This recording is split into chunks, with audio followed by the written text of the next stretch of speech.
छंगनपुर सजना सब कुछ यही रास्ता है।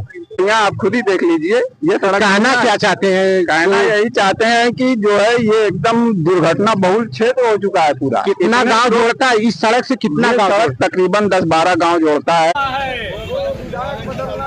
जो विधायक निकम्मा है, विधायक तुम सड़क बनवाओ, विधायक तुम सड़क बनवाओ, भाटिनपारा की जनता को जवाब दो। नमस्कार दोस्तों, मैं नीरज प्रजापति। हमारी उपस्थिति है इस समय जनपद आजमगढ़ बाजार से 2 किलोमीटर दूरी पर एक भटनीपारा मार्ग है जो कई गांव जोड़ता है। छंगनपुर है, सहीजना है, रसूलाबाद है, सुनने में आता है। और यहाँ इतना जर्जर सड़क है, हम कैमरामैन से कहेंगे कि एक बार पुनः दिखाया जाए इस सड़क को। और यहाँ कई गांव, मैं समझता हूँ 10-12 गांव होगा चाचा ने।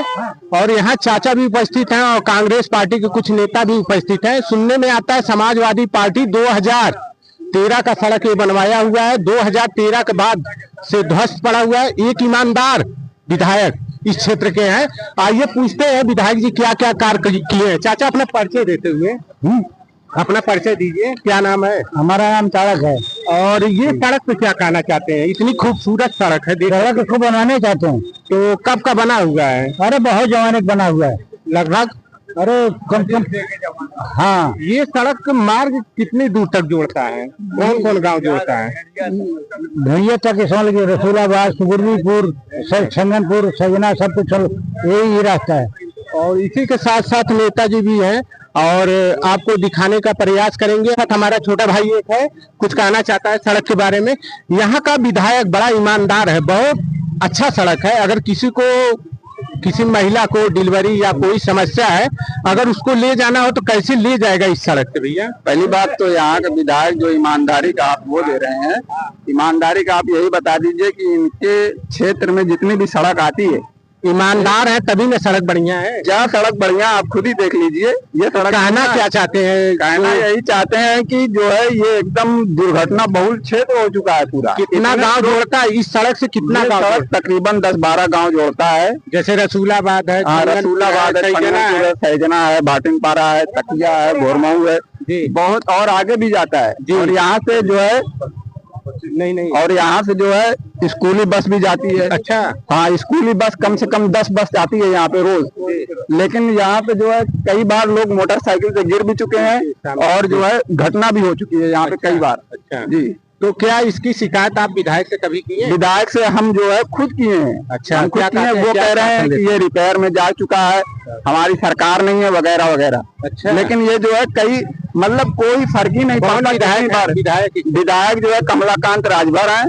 ये कमलाकांत राजभर, हाँ। और इनके पिता जो थे वो सुखदेव राजभर जी थे। ठीक है, लेकिन काम कोई नहीं हो रहा। और ये देख सकते हैं कमलाकांत विधायक का क्षेत्र है। आप देख सकते हैं यहाँ की जनता काफी परेशान है। आइए मिलते हैं। ये हमारे साथ मौजूद हैं कांग्रेस पार्टी के विधायक प्रत्याशी हैं शायद, और इनसे मिलते हैं। ये रोड के बारे में क्या बताते हैं, अपना परिचय देते हुए बड़े भाई विधायक जी। मैं शाहिद सादा, पूर्व प्रत्याशी विधानसभा 349 फूलपुर पवई और ग्राम सभा भाटिनपारा, ये मेरा पैतृक गांव है जी। तो जहाँ पैतृक गांव है तो मेरा दिली लगाव भी है। और ऐसे भी मैं सामाजिक कार्यों में हमेशा आगे रहता हूँ, चाहे वो कोरोना काल रहा हो, चाहे कोई भी आपदा विपदा रही हो, या किसी भी इस तरह का सामाजिक कार्य होता है उसमें मैं हिस्सा लेता हूँ। ये मार्ग कितने गांव तक जोड़ता है? ये लगभग 12 से 15 गाँव जुड़ता है। और आप यहाँ से निकल जाएंगे तो आपको फूलपुर भी ये रास्ता लेके जाता है। बाकी ये मुख्य जो गाँव है उसमें भाटिनपारा, तकिया, सहीजना, रसूलाबाद, छंगनपुर, सुगुर्दीपुर होते हुए कतरा, ठीक है, आप निकल जाएंगे फिर जाफरपुर होते हुए फूलपुर। ये सन 2013 में समाजवादी पार्टी की सरकार में जब विधायक आदिल शेख विधायक थे तब का इसका निर्माण हुआ है, वो भी रिपेयरिंग हुआ था। उसके बाद से आज तक इस पे किसी ने भी कोई इसकी सुध नहीं ली।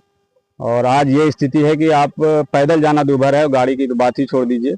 प्रतिदिन की बात है कि लगभग इस रास्ते से 20-25 स्कूल की बसें जाती हैं।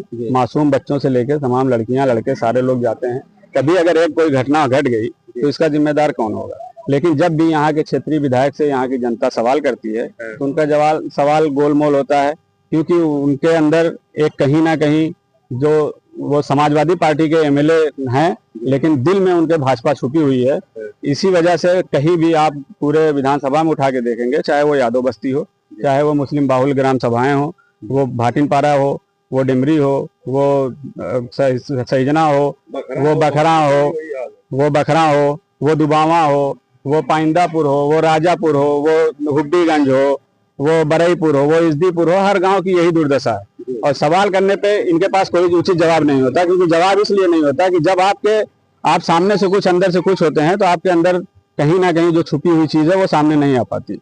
लेकिन आज ये जो है, ये पहला दिन है इस आंदोलन का। मैं आज 1 हफ्ते से लगभग उनसे संपर्क करना चाहता था और मैं चाहता था कि ये इस चीज को संज्ञान में लें और इनसे ना हो सके तो ये उच्च अधिकारियों तक इस बात को पहुंचाएं, लेकिन इन्होंने कोई संज्ञान नहीं लिया। आज मजबूर होकर हम लोगों की आंदोलन की शुरुआत करनी हुई। आज ये पहला दिन है और मैं कहना चाहूंगा कि अगर इस पे इन्होंने संज्ञान नहीं लिया या आगे कोई कार्रवाई नहीं हुई तो ये एक आंदोलन का रूप लेके एक धरना प्रदर्शन होगा, आमरण अनशन तक जाएगा।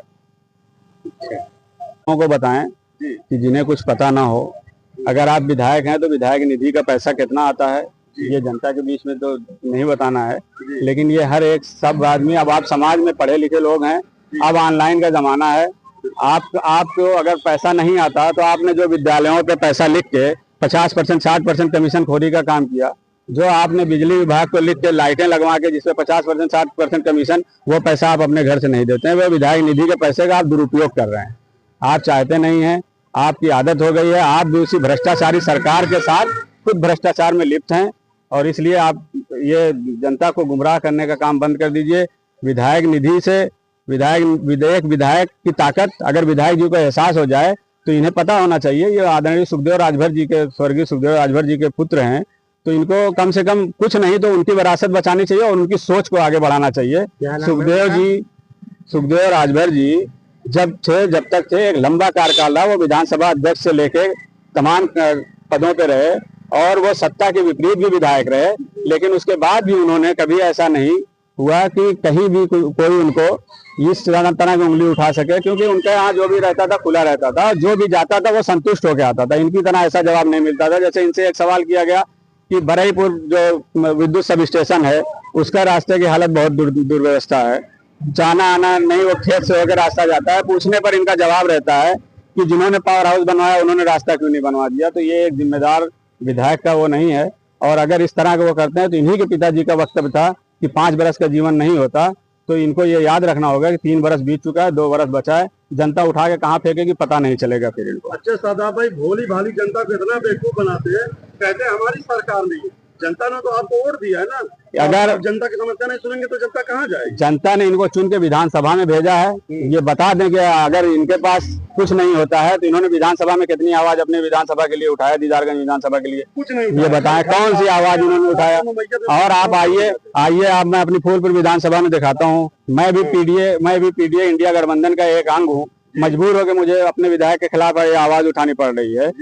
आप आइए फूलपुर विधानसभा में देखिए, प्रधानमंत्री सड़क योजना होती है दुनिया भर के, और आप डायरेक्ट मंत्री जी से मिलिए ना, पीडब्ल्यूडी मंत्री जी से मिलिए, आप विशेष धन लेकर आइए, मुख्यमंत्री जी के यहाँ चिट्ठी लिखिए। रास्ते होते हैं काम करने के, बहाने के तो बहुत रास्ते हैं, बहाना कोई भी बना सकता है, लेकिन बहाना जनता बहुत दिन तक नहीं सुन। लगता है जनता ने वोट दिया सिर्फ उद्घाटन और तेरही के लिए दिया है, उद्घाटन करने के लिए दिया। नहीं, उद्घाटन तेरही तो ठीक है, ये जो दुबई वालों के बीच में जाके बैठ के और सिर्फ नाश्ता पानी करते हैं, इन्हें लगता है कि वो लोग इनको विधायक बनाए हैं। इन्हें यहाँ की गरीब जनता जो हमेशा यहाँ रहती है, इस सड़कों पे, इस रास्तों पे, पगडंडियों पे चलती है, उन्होंने इनको विधायक बनाया है। और ये याद रहे इनको कि यही जनता फिर इनको इनकी अपनी पुरानी जगह पे भेज देगी।